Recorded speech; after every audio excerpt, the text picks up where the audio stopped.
সচরাচর আমি পেয়ারা খেতে ভালোবাসি না, মানে ভালোবাসি সেটা একমাত্র ট্রেনে বা বাসে যখন খুব সুন্দর করে মা খায়। কিন্তু ওই দিন মা বাজার থেকে এনেছিল, পেয়ারাগুলো খুব মিষ্টি খেতে ছিল, তাই জন্য খেয়েছিলাম। আর শীতের দুপুরে পেয়ারা খাচ্ছিলাম ছাদে বসে, আর রোদ মাখাচ্ছিলাম গায়ে। তো এইদিকে দেখো রশনিকে কি সুন্দর করে চুলটা বেঁধে দিয়েছে ওর মা, তাই আমাকে দেখাতে এসেছে। আর খেয়ে দিয়ে হুট করে একটা প্ল্যান হলো একটা জায়গায় যাওয়ার।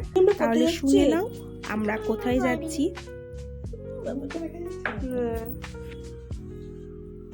কোথায় যাচ্ছি আমরা? ছোট মেয়ের বাড়ি। যেটা আমার মা। হাই। তাহলে শুনলে তো কোথায় যাচ্ছি। আমার বড়মনির বাড়ি। আর যেহেতু বড়মনির মেয়েকে রশনি ছোট মিমি বলে, তাই ও বলল ছোট মিমির বাড়ি। আর ওই দিন না খুব ঠান্ডা পড়েছিল, তাই কারোর মুখ দিয়ে ঠিক মতো কথা বেরোচ্ছিল না। যে মেয়ে টুকটুকে বসে এত কথা বলে, সেই মেয়েও কিন্তু চুপটি করে বসেছিল। তাও যেতে হবে, কারণ একটাই, আমার বড়মনির মেয়ে তোষা কলকাতায় পড়াশোনা করে, আর ও খুব কমই আসে।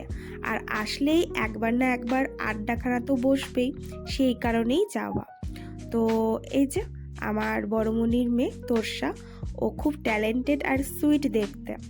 আর বড়মনিকেও দেখাবো, তবে বড়মনি ক্যামেরার সামনে আসতে ভীষণই লজ্জা পাচ্ছিল। তো তাও চুপি চুপি আমি ক্যামেরা করেছি, ভিডিওটা করেছি। জানি না পরবর্তীকালে বকা খাবো কিনা। হ্যাঁ, পরবর্তীকালে অবশ্য আমি ভিডিওর মাধ্যমে আমাদের ফ্যামিলিতে কে কে আছে না আছে সবই তোমাদেরকে জানাবো। এই যে আমাদেরটা বড়মনি।